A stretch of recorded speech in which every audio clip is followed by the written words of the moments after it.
y'all, welcome back. This is Michelle from Michelle's Empty Nest, and today we're going to work on day 5 of the Load 222 challenge, and I'm going to do another 12 by 12 layout for this one.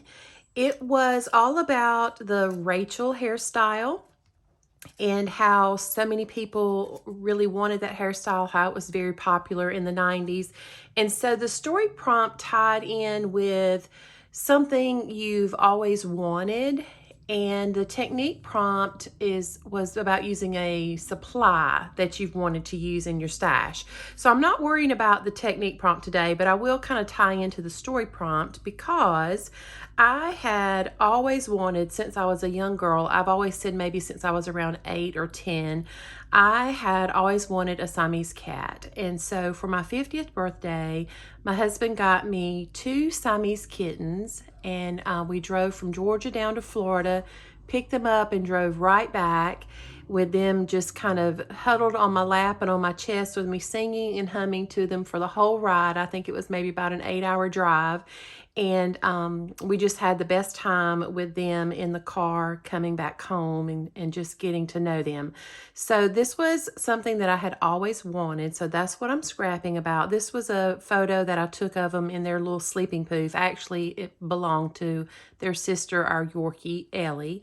But they took it over immediately after they came here to stay with us. And so this one was one when they were just a few months old.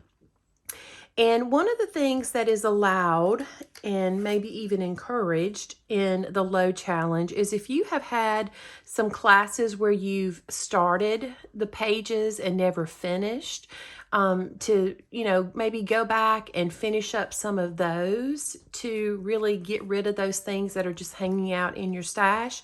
And so I took advantage of that today. I have a class that I started with Paige Evans. I've had taken several classes from her, and this was one of them.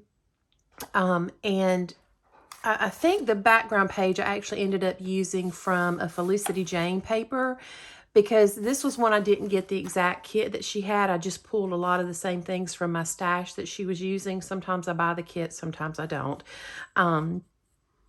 And the paper for all these little flower petal quilt piece things, I actually had to print it out from the American Crafts digital site because I did not have that paper at all. So I just printed a couple of them, and I thought the paper turned out really well, or the print turned out really well using that matte photo paper that I used. And so I had cut them out and got most of them adhered onto this background paper, and that's about as far as I got, other than knowing that I wanted to use this. And here I kind of varied from her design. She didn't go all the way to the top. She used a whole 12 by 12 of just this. She used 3 pictures. They were at the top of her layout. So mine's going to end up being quite different, but using that as my starting point is where I'm going today. So I've completed putting all of these little pieces on. I did not stitch them. That would be awesome, and I have done something similar in the past, but I just didn't have a chance to get all that taken care of today. I am going to, though, make a couple of borders and do some stitching there. And I found this. She had a little tag that she used, and so I kind of liked this one with memo on it because it tied in with some of the pinks. So that may be where I put my journaling. I think my title is going to be A Dream Come True, and I may use these stickers. I'm not sure. They are from a Paige Evans line. I'm pretty sure they're called Lemonade. I may use those. I may use something else. She also put hearts in between each one of these little spots. And so I have just gone through and pulled out a lot of my Paige Evans sticker and puffy sticker sheets and chipboard sheets that have hearts on them so that I can have a lot to choose from that. And then she put a little jewel inside of each of the intersections.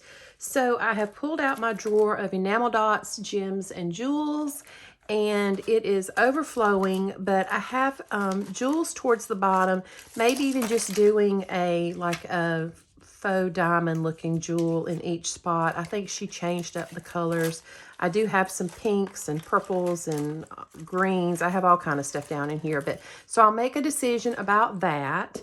and kind of just get these layers going and see what we come up with based off of this initial class design that was from Paige Evans. So I'm going to stop talking and get you put on fast forward, and we'll get this one done. So let's do it. Okay, I'm going to go ahead and tell you this video is a little longer, even though I have sped some parts of it up a lot and cut out some, but I just thought, you know, I think there's probably people that want to see more of the actual process, so I left a lot of it in because it did take me a while. Even though I had part of this little quilt type background already done before today, it still took me a little while to get this all put together. And so I'm glad that Alice over at the Scrap Happy family, or the Scrap Happy website, I'm glad that she doesn't mind us using like some partially started backgrounds from classes and things like that for the load challenge. I think that's an awesome rule, or whatever you want to call it, that she has. So I'm just gutting out these papers. I trimmed down one to 11 by 11 so I could have a 1/2 inch border. That first one, I don't know what I gutted out there. I was thinking one thing and cutting out something else. So, but it still works. And then a lot of times when I'm doing this kind of stuff, I'll use my ATG because it's a nice adhesive, nice strong adhesive. And since it's using like a lot of it, I just usually pull that out instead of my Kikuyo roller adhesive. So here I am. I'm going to show you a little bit of stitching. I am by no means a professional sewer. I really don't know what I'm doing, but I just thought I'd include a little bit of that there. So I am just showing you one side of the stitching. I had to move the paper out of the way of the camera there, so it almost went a little crooked, but I saved it. All right, so now I'm back, and I'm going to adhere down the quilt part, and then I'm going to go and stitch that as well. So I've got 2 layers of things stitched down, and I really like how that looks. And I liked having that blue paper with the flowers on it to tie in kind of some of those blues together with that pink border, with all the different colors in the little quilt pieces. So if you've watched any of my things in the past, you know I love to distress edges as well as the messy stitching. That's kind of my thing, I guess. So I went ahead and distressed the edges on that pink part, and I like to use this craft foam. You see I have just a random variety of it from like Walmart or the Dollar Tree. Either is fine. It's just cheap stuff. One side's adhesive, and the other side you can glue down. And I'm trimming this piece because I didn't really want any of those pink flowers to show on this one. I wanted it just to be the blue edge. So I'm going to distress it, and I did leave both of these borders a little bigger and also straight. I didn't catty corner anything like I do a lot. I just decided there was already so much going on, and I knew I was going to slant the picture a little bit. So I kept both of the borders straight instead of catty corner. And you saw me using the glue there, that liquid adhesive I've mentioned before. It is Barely Arts Precision Glue. It's my favorite liquid adhesive at the moment. I used to use Scotch Quick Dry Tacky Glue, and I loved it until I found this one. I've never really liked the Tombow Mono. I just never could become a fan of that one, so I really love that that glue there. So now I'm searching through to fill in these little areas with hearts. That was one of the things Paige had done in the class. And so I didn't show myself putting the rest of the quilt part together, that white background piece, because that is from the class, and I just felt like maybe that wasn't, you know, that's not a good thing to do, I don't think. You don't want to show the actual techniques from a class that is paid for. I don't think that's fair to the people who pay or to the designer who's doing the class. And by the way, if you've never taken a Paige Evans class, she does a great job. She's just fun to listen to, and she's just very, you know, herself and no airs put on anything. So I really enjoy taking classes from her, and she's pretty fast. She does like 2 layouts in the class. I usually don't quite keep up with her, and that's okay. You know, I finish later on, but they are some wonderful classes to take. So I finished up the hearts. I did leave some blank because I remembered, okay, there's going to be a photo here. So I left an area blank there. And then I'm going to put down these little faux diamond clear crystals and using the liquid glue there. And you'll notice I skipped the second row. I don't know why. After I turn the camera off and get ready to do the wrap up at the end, I realize it and I go back and put those on. I don't know why I skipped them and why it took me so long to realize it. So you'll see that they are finished up at the end of the video and in the close-ups. So I decided to go with that middle size, and I'm glad that I went with one color of crystal and one size of crystal. I like that it's there. I like the little sparkly bling, but I like having them all be the same as well. And these little things were boogers. I don't know, there's got to be a technique. Let me know down in the comments what you do if you use those little jewels, because I was struggling with those things. They were wanting to stick to my fingers more than the paper, so or my tweezers, both. So I went away and did my journaling. I put a little pencil line kind of at the slant that I thought I would use, so I didn't get journaling behind where it was going to go in the photo. Lots of thinking fingers in this video as well.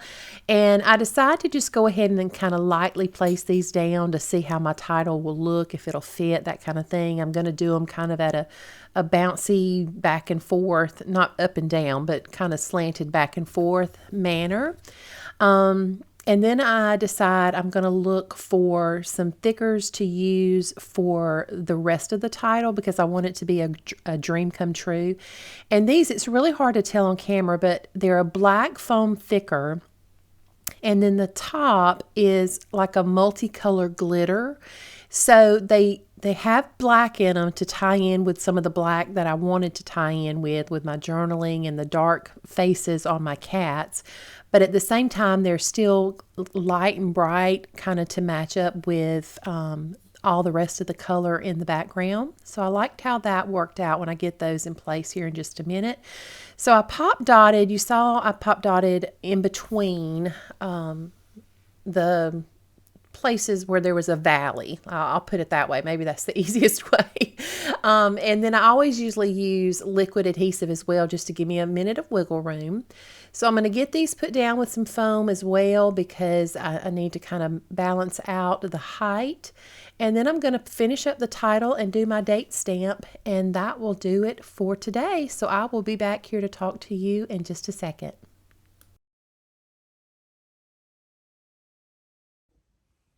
Okay, y'all, that's where I'm going to call this one good.